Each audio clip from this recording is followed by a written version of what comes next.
শরীয়তপুরের জাজিরায় ককটেল বানাতে গিয়ে একজন নিহত ও আহত হয়েছে দুইজন। এ বিষয়ে বিস্তারিত জানাতে আমাদের সাথে শরীয়তপুরের জাজিরা থেকে যুক্ত হচ্ছেন সহকর্মী বিধান মজুমদার।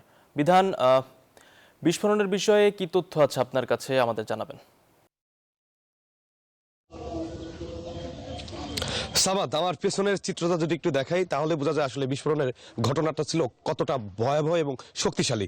আমি যদি একটু দেখানোর চেষ্টা করি যে এখানে বিস্ফোরণের ফলে কিন্তু টিনের চাল কিন্তু উড়ে একদম যেই বাঁশবাগান রয়েছে সেই বাঁশবাগানের মাথায় কিন্তু উঠে গিয়েছে। অর্থাৎ এখানে যেই জাজিরা উপজেলা বিলাসপুর ইউনিয়নের মুলাই ব্যাপারী কান্দি রয়েছে সেই এলাকাটিতে দীর্ঘদিন ধরে আধিপত্য বিস্তার নিয়ে বর্তমান চেয়ারম্যান কুদ্দুস ব্যাপারী এবং অপরদিকে স্বেচ্ছাসেবক লীগের নেতা জলিল মাদবরের বিরোধ কিন্তু দীর্ঘদিন ধরে চলে আসছিল। সেই বিরোধকে কেন্দ্র করে মাঝে মধ্যে কিন্তু এখানে ককটেল বিস্ফোরণের ঘটনা ঘটে থাকে।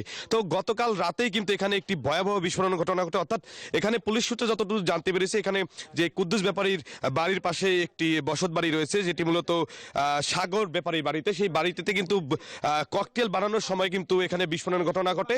এই বিস্ফোরণের ঘটার ফলেই কিন্তু এখানে সোহান ব্যাপারী নামে এক যুবক কিন্তু ইতিমধ্যে মারা গিয়েছে। আমরা এমনটাই তথ্য জানতে পেরেছি। আমরা কথা বলেছি এখানকার স্থানীয়দের সাথে, স্থানীয় যেমনটি বলছেন এই আধিপত্য বিস্তারকে বিরোধকে কেন্দ্র করে এই বিরোধ কিন্তু দীর্ঘদিন ধরে চলে আসছে এবং কি এর ফলে কিন্তু আজকে যে ঘটনাটি ঘটেছে ইতোমধ্যে একজন কিন্তু নিহত হওয়ার আমরা খবর পেয়েছি, পাশাপাশি আরো দুইজন যাকে আশঙ্কাজনক অবস্থায় দুইজনকে কিন্তু ইতোমধ্যে ঢাকায় পাঠানো হয়েছে। আমরা এখানে পুলিশ সূত্রে যতদূর জানতে পেরেছি এখানে এই আধিপত্য বিস্তার নিয়ে তাদের যেহেতু বিরোধ চলছিল তারা কিন্তু এই সকালে ভোরের দিকে কিন্তু এখানে বোমা বানানোর কাজ চলছিল এই বাড়িটিতে কাজ চলার পরবর্তীতে কিন্তু এখানে যেই বোমার কিন্তু বিস্ফোরণের ঘটনা ঘটে।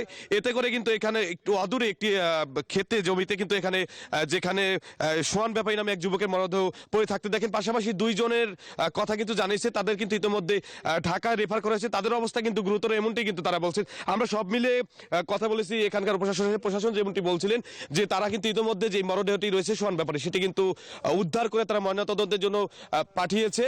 তো এই ব্যাপারে আইনগত প্রক্রিয়া নেওয়ার কথা তারা জানিয়েছে। তো এই ছিল শরীয়তপুরের জাজিরার বিলাসপুর থেকে সর্বশেষ তথ্য। সামাদ। বিধান, ধন্যবাদ আপনাকে।